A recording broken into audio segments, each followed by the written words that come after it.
Nesse vídeo a gente vai falar sobre o posicionamento correto do subwoofer. Se você está projetando o home theater ou o som ambiente da sua casa e quer saber qual o melhor local, o local correto para posicionar o subwoofer, fica comigo que eu vou explicar isso nesse vídeo. Vamos nessa!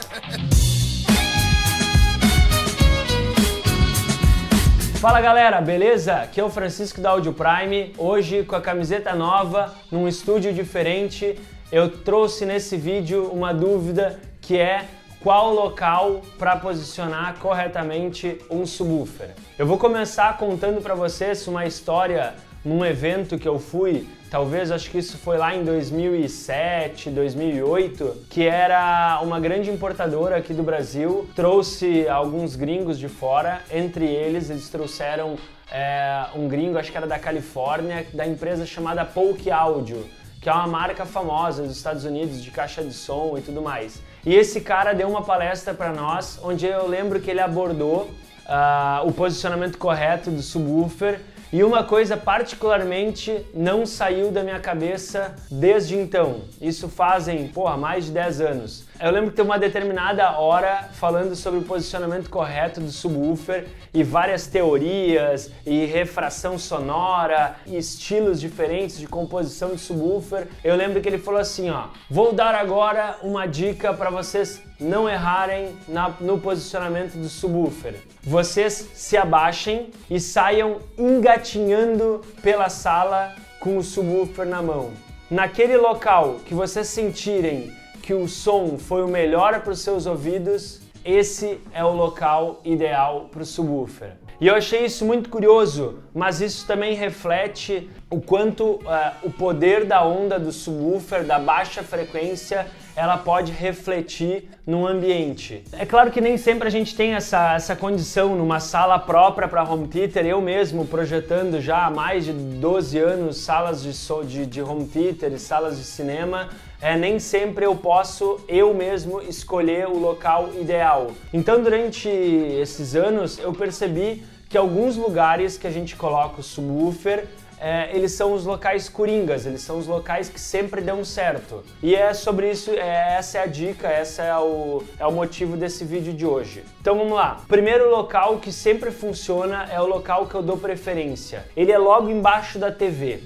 Ele é logo embaixo da TV, o porquê? Para a gente ter uma certa simetria do grave. Pensa comigo, a gente tem o subwoofer, aquela caixinha quadrada, sempre em contato com o chão, mais adiante eu vou falar sobre ele no teto, mas vamos lá, sempre em contato com o chão, nunca dentro do móvel, em virtude de vibração. Se ele estiver no centro, embaixo da TV, você consegue imaginar o subwoofer, ele emitindo a sua frequência de uma forma radial, fazendo isso aqui de lado, né? De uma forma radial. Então você tem a caixa da esquerda, a caixa da direita, aquele subwoofer lá na frente emitindo para o ouvinte de uma forma uniforme.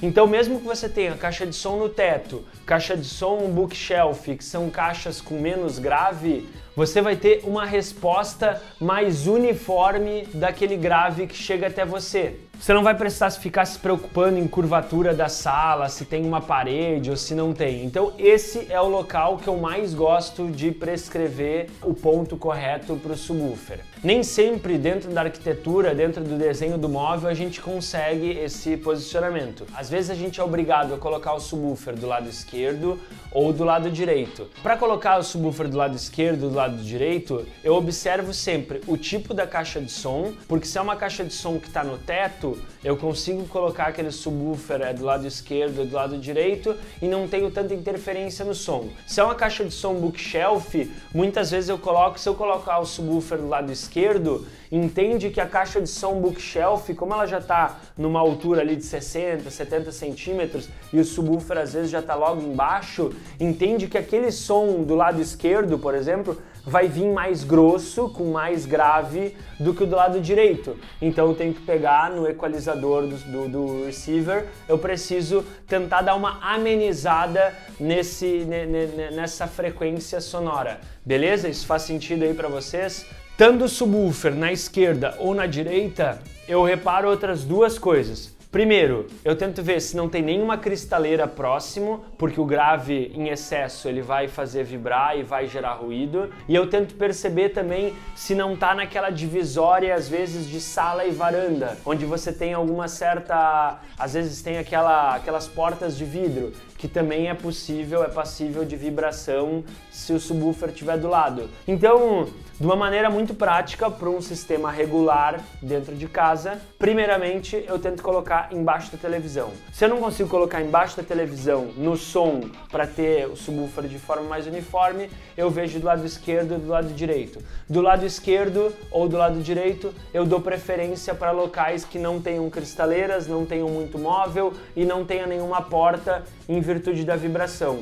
Em resumo, é isso. Esse eu acho que é o uso mais comum do subwoofer. Subwoofer do sofá. Subwoofer é atrás da linha do ouvinte. Subwoofer dentro do sofá. Subwoofer do lado esquerdo do sofá, do lado direito do sofá. Pode, não tem problema nenhum. O seu ouvido também é que manda. Subwoofer dentro do sofá. Era usado bastante, talvez há 5 anos atrás, uma década atrás, era até comum os sofás terem esse espaço do subwoofer dentro. Hoje em dia eu tenho visto isso bem pouco, mas é possível, vai ter uma vibração a mais ali dentro do sofá. Subwoofer do lado esquerdo ou direito do sofá, ou mesmo atrás. É só uma questão de perceber a fase do alto-falante, 0 a 180 graus, então você pode inverter a fase do alto-falante se ele estiver atrás da tua linha do ouvido, e segue a mesma dica lá do americano, lá da Polk Audio. Cara, caminha atrás do teu sofá, vê aonde posiciona aquele subwoofer, vê aonde que tá melhor ao teu ouvido. Eu acho que o que importa é isso, muito do som é a questão de ouvido.